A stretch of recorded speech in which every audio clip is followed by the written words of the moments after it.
sur une planète inconnue, au milieu de l'univers rempli de mystères, à l'aube des temps, le climat était optimal pour la faune et la végétation qui habitaient ce monde. Pendant le jour, une foudre épaisse et fracassante frappa le sol fertile situé à l'est de la planète. Au même moment, à l'ouest, où régnait la nuit, une foudre plus fine et plus élégante toucha un sol encore plus fertile. Ainsi, une nouvelle créature vit le jour pour la première fois. À l'est, le premier homme fit son apparition. Un nouveau-né formé dans le cratère créé par la foudre, lié et maintenu en vie par des racines s'étendant à des kilomètres sous la terre.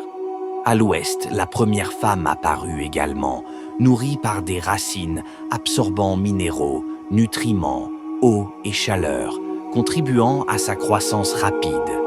Ces deux nouveau-nés présentaient des caractéristiques sans précédent.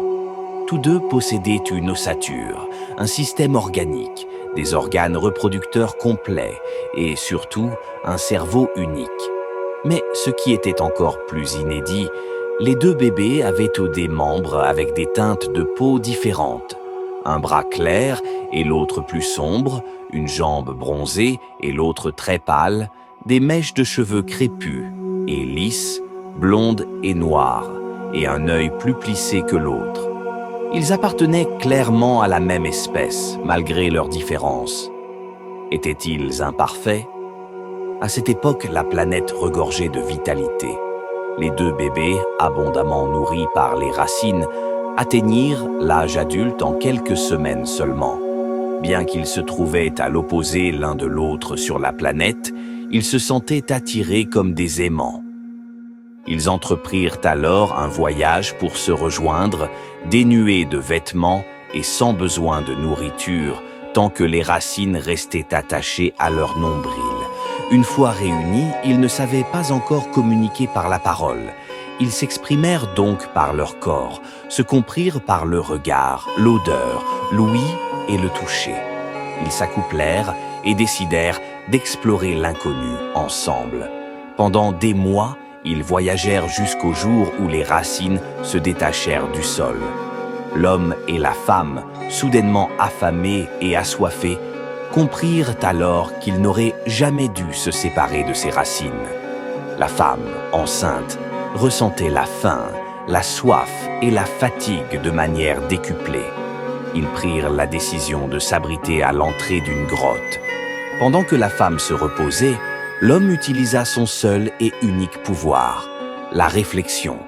Il observe les animaux, imita leur comportement et cueillit des baies, des fruits et ramassa de grandes feuilles pour se couvrir. Ils mangèrent ainsi à leur faim.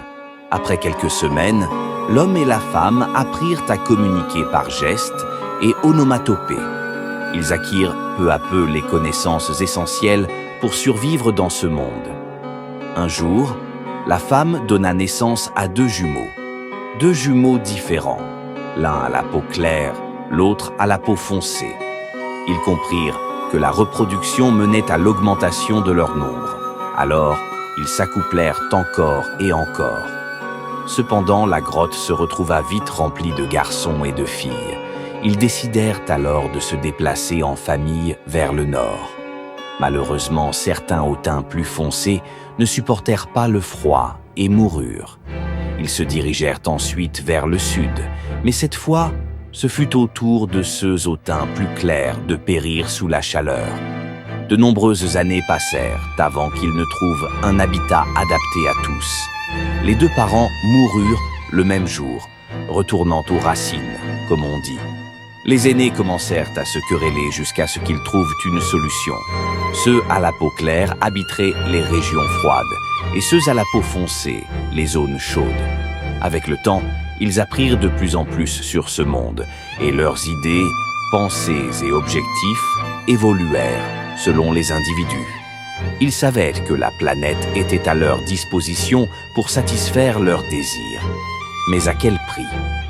Forcément, certains matériaux, végétaux, animaux et autres ressources variaient selon l'environnement.